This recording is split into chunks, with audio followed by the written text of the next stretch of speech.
belongs to you. My hallelujah belongs to you. Let the church say amen. Let the church say amen again. It's so good to look out and see all of the lovely faces this morning. Because I know you've come to worship God in spirit. Amen. If you're visiting with us, you are an honored guest. And we're really glad to have you here with us on this morning. Please take time out to grab a Bible. Turn to James chapter 1, verse 26. I appreciate so much for reading this morning. So let's turn over there and look at it again. James says, if anyone among you thinks he is religious, does not rival his God, but deceives his own heart, this one's religion, see, is useless. What does it mean to you when we use the word useless? It means it's of no good. It is of no benefit. So the tongue is dangerous sometimes. And we need to examine. We need sermons like these to examine our tongues to make sure that we're using in the right way. I heard a preacher say one time, I read a preacher say one time, he said, why do you think they put handle with care on explosives? Why do they put on that danger, highly explosive and damaging in the box? Because if you drop that box and a pin fall out of that grenade, you're going to have a very bad day. And let me tell you, explosions cause a big mess. So it is with the tongue. Families have been destroyed due to the use of tongue. Workplaces have been disturbed and interrupted because of things that people say. Communities have fallen apart over people that couldn't control their mouth. Countries have gone to war because someone did not write their tongue. The Bible tells us that there are over 30 scriptures on the top. Now, let me say this. How many times does God have to say something for it to be binding? Okay. Now, when God puts something in the Bible over 31 times, He really needs us to get it. Now, He needs us to get all of it. But when He places a lot of emphasis on something, that is something we need to take note of in our brotherhood today. Sadly enough, there are many splits. Sometimes you have churches where someone decides to bring in instrumental music and the other people will leave knowing that that's false doctrine and start another work. And this happens all the time over different topics, marriage, divorce, remarriage, all kinds of topics that brethren divide over. Sometimes those divisions need to happen because Jesus said, I did not come to bring peace but a sword. Now he is the Prince of Peace. He did come to bring peace with God and our fellow men. But what he's saying is, he did not come to bring peace in a chance in a way that truth and error stay together. They must be divided. And he divides truth from error.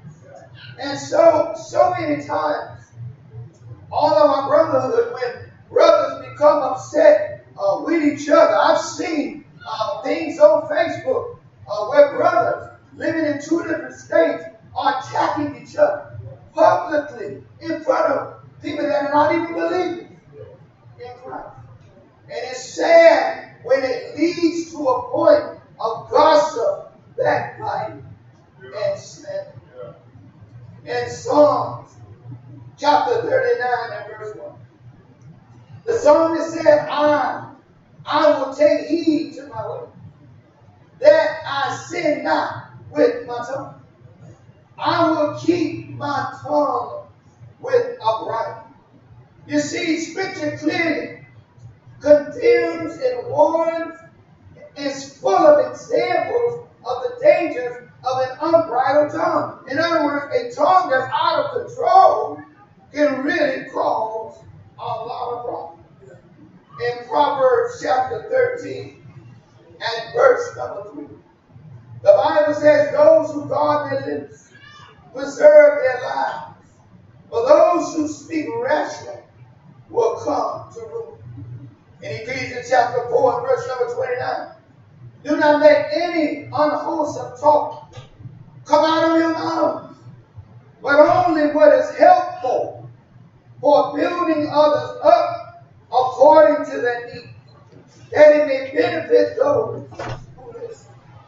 And in James chapter 3, verse number 8, the Bible says, but no human being can change the tongue. It is a restless evil, full of bitter. So from these passages we learn that we must be careful. We must handle our mouth with care. And be careful not to drop it and cause an explosion in our homes, in the workplace, in our community, and especially in the Lord's church. There are many who are quick to judge and condemn others by talking about them, not to them, not with them, but about them. Many times we fail to learn all the facts about a situation, about a person, and then we rashly jump to conclusions. And before we know it, we're gossiping. Sometimes this is done without the realization that this is considered gossip, backbiting, and slander. Now there are some people who do those kind of things and they're not aware. But folks, we have to educate our mind according to the Bible. And so sometimes people say things, they don't really mean to hurt anybody, what they do. I heard a story one time, like the fight of Muhammad Ali, was a documentary I was watching. His daughter was being interviewed. When he was about to fight Joe Frazier, he called him all kinds of names and said he looked like an animal and said all kinds of other things about him. And Joe Frazier was really upset. And somebody came to him and his daughter said, I was standing there by my dad. She said, and somebody came and told him Joe Frazier's children left school crying because children are calling them these names. And she said he just broke down and cried like that. See, sometimes we say things, and we don't realize that the things we say hurt other people. And so for that reason, we need to take heed to the things that are coming out of our mouth. I want to read something to you. I wish it was my idea, it wasn't. But it's something that a preacher listed one day. And I'm glad he made it available to everybody. This is very important. I want to read it. It's titled, Nobody's Friend. My name is gossip. I have no respect for justice. I maim without killing. I break hearts and ruin lives. I'm cunning and malicious and gather strength with age. The more I'm quoted, the more I am believed. I flourish at every level of society, and my victims are helpless. They cannot protect themselves against me because I have no name and no face. To track me down is impossible. The harder you try, the more elusive I become. I am nobody's friend. Once I tarnish a reputation, it's never the same. I topple governments and wreck marriages. I ruin careers and cause sleepless night, heartache, and indigestion. I spawn suspicion and generate grief. I make innocent people cry on their pillow. Even my name hisses. I am called gossip, party gossip, telephone gossip, and don't forget church gossip. You see, sometimes we're talking about things, and we don't really know what we're talking about. And so the intent of this lesson is something we all need to reflect on in our lives and examine ourselves to make sure that we're not violating God's laws. God has a lot to say about the mouth for a reason. And so we must, as the psalmist say, put a guard at our mouth. You know, we put a guard somewhere, and you try to come in at it, goes, hey, you don't have permission to come in. You see, if we put a guard in our mouth, and something try to come in there, we say, hey, I'm not going to say that. You can't come in. We need to put a guard in our mouth and not let those things into the mind. But if they do, eventually they'll come out of the mouth. I want to talk to you about some Old Testament usage of some words. And so if you will, take your Bibles and read along. We'll start in Psalms chapter 15. Psalms chapter 15. And we'll begin reading there around verse number 1. Before we do that, I'm going to be calling out some, and bear with me on this, I've been calling out some Hebrew words and some Greek words, and I want you to see what they mean. Okay? There are two Greek words that I know of for backbiting. First one, I'm going to tell you what it is. Backbiting is one who goes about maliciously as a slander, one who speaks maliciously about another. That comes from the Hebrew word rogad. And when you read Psalm chapter 15, beginning in verse 1, it says, Lord, who may abide in your tabernacle? Who may dwell in your holy hill?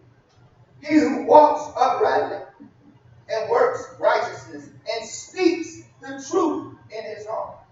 He who does not backbite with his tongue, nor does evil to his neighbor, nor does he take up a reproach against his friend. And then there's another Greek word, another Hebrew word rather, and that's pronounced cedar, seven.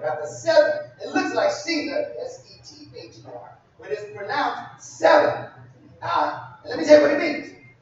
It is a secret slanderer or a hidden gossip, one of a sly tongue. It's somebody who talks about somebody, but they hide. Most of the time when people do that, they are in the house.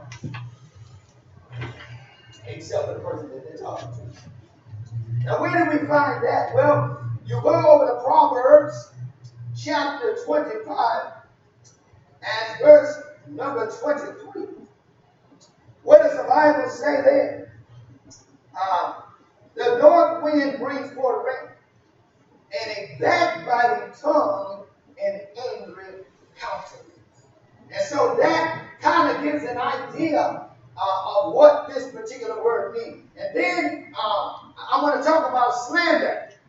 What exactly does it mean to slander someone?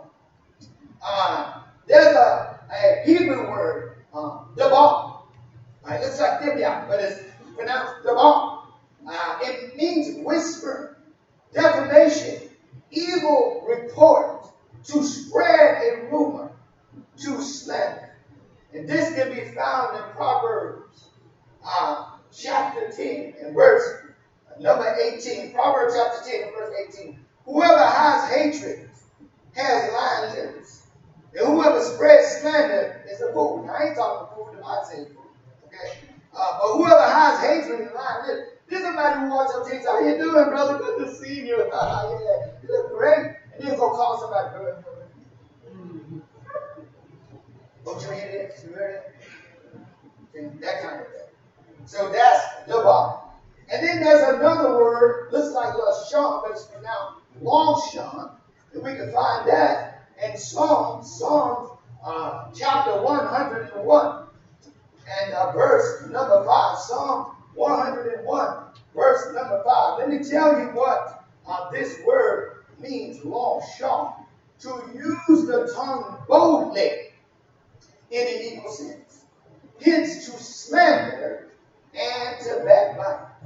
So in Psalm 101 and verse number 5, whoever secretly slanders his neighbor, God said, him I will destroy.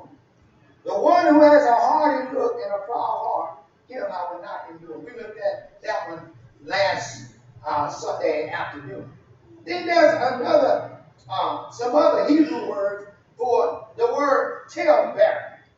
What's a talebearer? Well, there's two words. One is pronounced near gone, just like Morgan, but it's pronounced near gone. And we can find that in Proverbs chapter 18 and verse number 8. Proverbs chapter 18 and verse 9. Please bear with me as I go to read. Proverbs chapter 18 and verse number 8. What does that mean? It means wrong speech, evil secret, hence a whisperer, backbiter, a gossiper. So in Proverbs chapter 18 and verse number 8, the words of a talebearer are like tasty trifle, and they go down into the inmost life. Another word, rakia, means to slander, a defamer, a detractor. And that can be found in Proverbs chapter 11 and verse number 13. Proverbs chapter 11 and verse number 13. A talebearer reveals secrets, but he who is of a faithful spirit conceals a matter. That means everything I hear, I don't have to repeat it. Because some people that think they got to tell somebody what they heard. Sometimes things are better unsaid. Oh, no, absolutely. Now let's take time and look at some New Testament Greek. Look some Greek words. The first one we can find in 2 Corinthians. Go to 2 Corinthians chapter 12 in verse number 20. 2 Corinthians chapter 12 and verse number 20. Before we read it, let me explain something. It comes from a Greek word that's pronounced siphurismas. Siphurismas. It is to speak into one's ear an evil sense. Hence, secret slander, backbiting from Thayer's and Lyon's lesson. Now, in 2 Corinthians chapter 12, verse 20, that word is used here. For I fear lest when I come, this is Paul talking, I shall not find you such as I wish, and that I shall be found by you such as you do not wish, lest there be, watch this now, contention, jealousy, outburst of wrath, selfish ambition, backbitings, whisperings, conceits, tongues. And so that is implied in this particular passage. Now, there is another word. There is a word for backbiting in the Greek. Katalas is when it's pronounced. It means to slander, to speak evil of, to backbite, to whisper, a whisperer, only more open. They do it more open.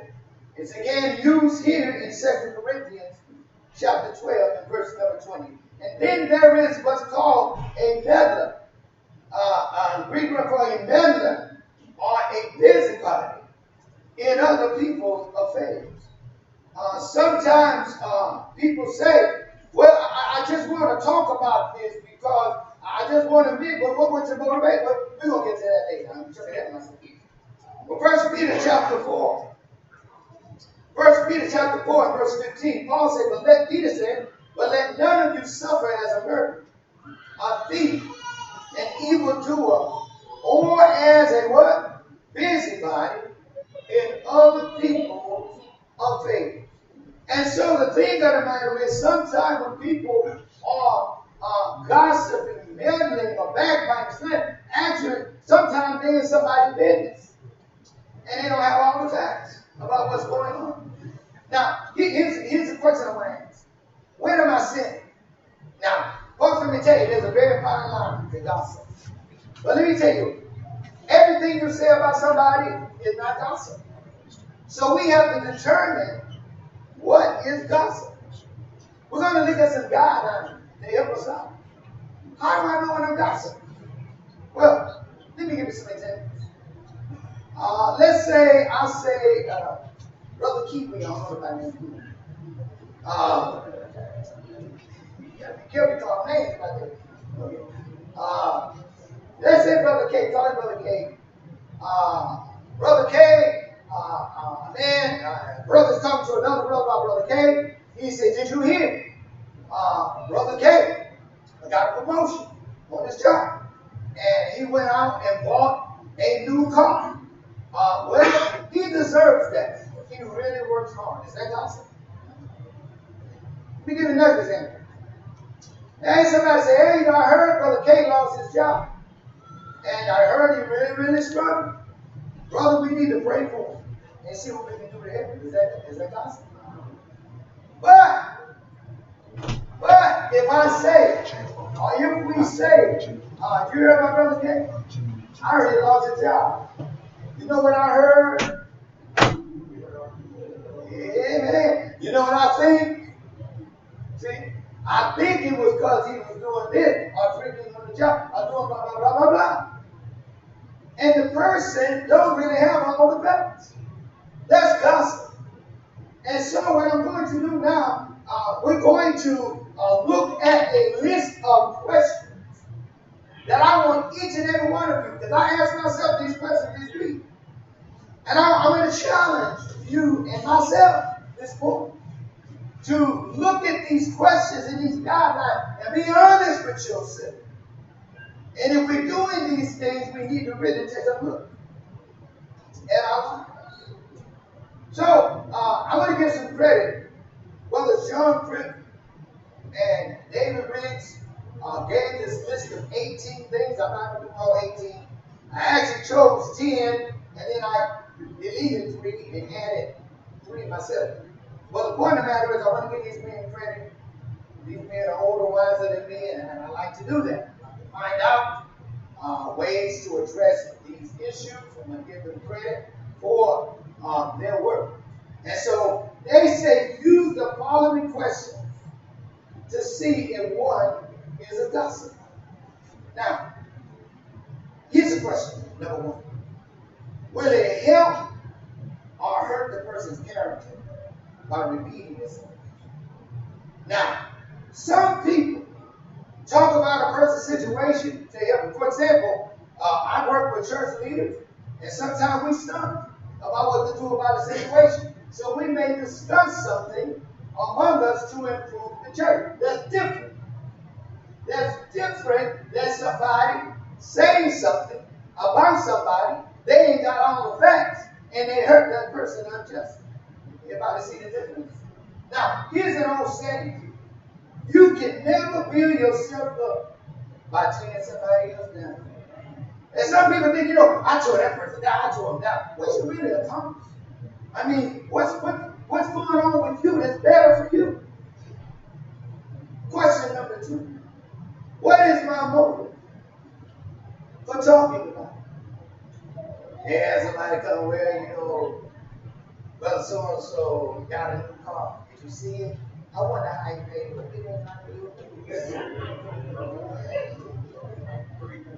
It ain't none of my business. Because I remember people come to me, you're the minister, so you need to know that. I don't need to know that. That's that man's house. I don't need to know what he does. See, my point is, when it comes to, when he buys, well, my point is simply this, that sometimes when people bring up another person's situation, listen very closely for the motive. Sometimes the motive is jealousy or envy. They're really mad at this person because this person got a better job, a better house, and a better car. That's all it is. And they're trying to defame and slander this person for nothing, except they want what they got. So it's good to check our motive. So before I say something, I need to examine myself and ask myself, why are you saying this? What's been behind this? Next question. Is the information true? Is there any basis for it? Is it a rumor? Just a rumor? Or is it true what I'm hearing? So you would not believe how many people throughout my whole preaching that have come to me about somebody else And when I asked them, where's the evidence? First of all, did you go to that room? No, I ain't went to it. So where's your proof?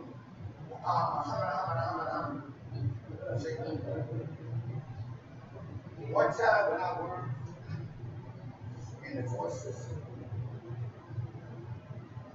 I saw a lot of trials. One trial I sat through, there was a young woman who claimed that she had been repeatedly raped by this man over a 2-year period, kidnapped her, blah, blah, blah, blah, blah. Now, in the beginning, man, I mean, the guy was kind of scruffy looking. I ain't gonna lie.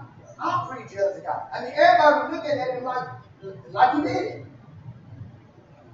But the defense attorney, Prophet Tim, went to her and said, wait a minute now, if you were held captive, you drove around every day. Why did you go to the cops?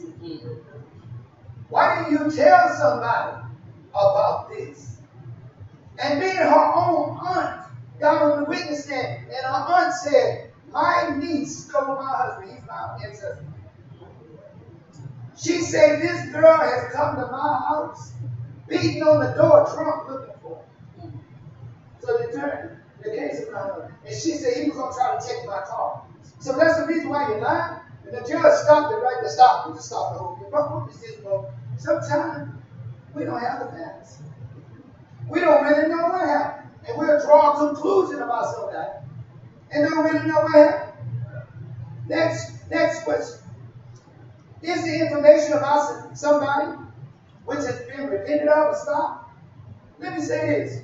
Sometimes a person will repent of something. And people say, oh, whoa. That sister just repented.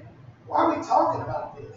You know, if God gives somebody, I've seen people get baptized and get out of the water, people sitting there talking about, you know what you used to do, blah, blah, blah, blah. When God washed away that person's sin, look, if God gives them a clean slate, why can't we give them one? Or to talk about what somebody did and they repented of it. Next question. Will it help the one who is spreading? Now listen. Folks, let me tell you something. We are supposed to help each other get there. Now, I hope that if you sow me somewhere ought not be, or you, let's say you hit me, I don't do this, but let's say you hit me out there and I'm cussing up a stove, you brother true. I ain't never hear it. Folks, are you doing me the good by not saying nothing to me? See, when you come to me and say, brother, dude, that's not right. Because, brother, I love you. We need to help each other get the help. Here's the point, folks. If a person has a gossiping problem and they calling your house gossiping all the time, are you helping them by listening? No. Are you helping them build their character by listening to them? No. Point. The next point here. Do I want to be an accessory to someone else's sin? Let me show you something that's in the Bible. Let me show you something in the Bible. In 1 Timothy chapter 5, verse 22. 1 Timothy chapter 5, verse 22. What is Paul saying? He said, do not lay hands on anyone hastily, nor share in other people's sins. Keep yourself pure. He said, don't, let me explain what I'm talking about. Now, if you with somebody and they tell you, I'm going to go rob this place and I just want you to sit here and with the keys and keep the car running, and you hear a bang and y'all get caught, and you say, well, I ain't pulling the trigger. You think they're going to let you go? You drove the getaway car. You are in accessory. When we listen to gossip, we are accessory to the gossip. Now, folks, let me tell you something. What I'm telling you, it's easy to do, especially when somebody's hurting you. Sometimes when somebody's saying things about us, malicious things about us, we're tempted to say those things back. But we need to what? Take the high road. See, Jesus would revile against. We need to revile. He was threatened, but he didn't threaten them. And so just because someone is slandering me, don't give me a right. Man, I'm going to tell you the truth. I got mad at somebody and went to somebody and started talking. Folks, it's easy to do. But when we learn better, we do that. I reflected a lot this week on my own conduct and behavior. You know, my family, there's a big feud. I'm just going to say it now for my family. Well, there's a big feud going on right. And I had to reflect on myself and my behavior because I got angry that somebody was slandering me. So I started saying stuff about, you follow what I'm saying? I've done it. The point of the matter is we need to get honest with ourselves. Now, the next question. No, let me finish, okay? Romans chapter 1. Romans chapter 1, verse 30. Let's talk about this accessory thing. Romans chapter 1 and verse 30. Paul said, backbiters, haters of God, violent, proud, boasters, inventors of evil things, disobedient to parents, undiscerning, untrustworthy, unloving, unforgiving, unmerciful. He said, who knowing the righteous judgment of God, that those who practice such things are deserving of death, not only do the same, but also those who approve of them, who practice such things. All I got to do is be an accessory to the gospel. And I'm guilty by association. What do you do? Somebody called your house. They say, well, I want to tell you about the whoa. Why are you telling me this? The first question you ask them, and that's our next point. Did you go to that person? You don't know how many times people are coming to me and telling on somebody else. Hey, did you go to the person? No, I ain't went to the children minister. What's up? That doesn't give me. Look, ministers and leaders, elders, we're not above the law. The same thing that says some preachers think they're above, some leaders think they're above the law, but we're not above the law.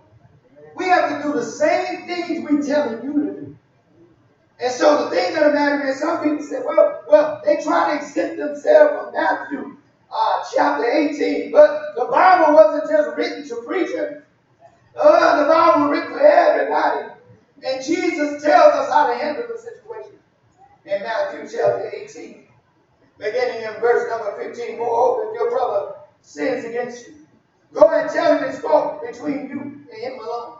If he hears you, you have gained your brother. So now, you go to a brother and you tell him, hey man, you done sin. I see you doing this and that. He said, man, get out of my face. I do what I want. Okay? That's not okay. But what do you do in that case? Jesus said in verse 16. But if it will not hear, take one or two more, that by the mouth of 2 or 3 witnesses, every word may be established. And if he refuses to hear them, tell it to the church. But if he refuses even to hear the church, let it be like a heathen and a tax collector. Now, let me say something about when people say, well, no, I haven't really went to the person.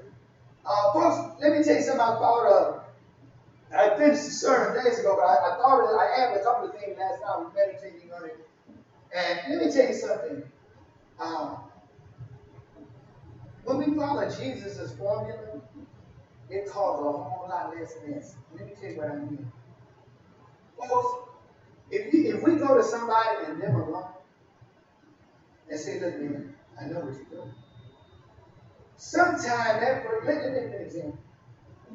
You walking down the street, you see Brother K again, he's walking in Walmart. You say, Brother K was speaking, Brother K. And when you say, Brother, before you can speak, Brother K doing this here, grab a shirt, put like a shirt like that, and walk out the store. Now you've seen him do it, right? You saw him do it, right? Okay. If you go to Brother K, he might say, oh man, I'm struggling with this, man, help me, please help me. You know, well, brother is between you. Don't repent, I repent, brother. Drop it. There's no reason to go to anybody else. But see, folks, let me tell you what's happening all over the brotherhood. We got things out of order. We rarely go to the person we got the problem with. We pick up the phone or we call somebody else and say, hey, let me tell you what, I'm mad at this person. Why not call the person that we upset with? Why not call? You gave a respect. Call that person and talk to them. Because, folks, let me tell you, if you win your brother, folks, you spend all kind of embarrassment. If he's saying, look, I'm really sorry, why go to the elders and the minister and just tell on him a bit? I mean, go to the man and hear him alone. There's a preacher friend of mine. He tells a story publicly. He said, man, there was a time I was caught up in a fault. This boy was preaching. He said, there was a time I was caught up in a fault. And he said that a man came to me. He said, that brother told me, he said, look, it's between you and I, but you need to repent. He said, I repent, man. He said, not only that, I'm going to help you if you want me to. And that brother helped him. He called him every day, kept him accountable, and guess what? He became a gospel preacher later. You know what I'm saying, folks, is that sometimes, and I'm not saying that people who are doing wrong don't need to be addressed. They need to be addressed for their own soul's sake. So don't misunderstand me. Now, am I saying that there's never a time for a church to go, say, to ministers or leaders? Sometimes things must be said. For example, you got a man in one of the run the rooms. He got a group and he's teaching, but he's teaching something false. He's teaching in their baptism, not in sentence. Do you keep that a secret? No, you let the leader everybody know. What are you been teaching? But be ready to back your story. Well, let me tell you what I've seen. People will throw you under the bus in a minute. That's why I take caution when somebody comes to me. I was in a situation one time, I went to somebody, and the person backed up and said, I never said all that. Just threw me under the bus.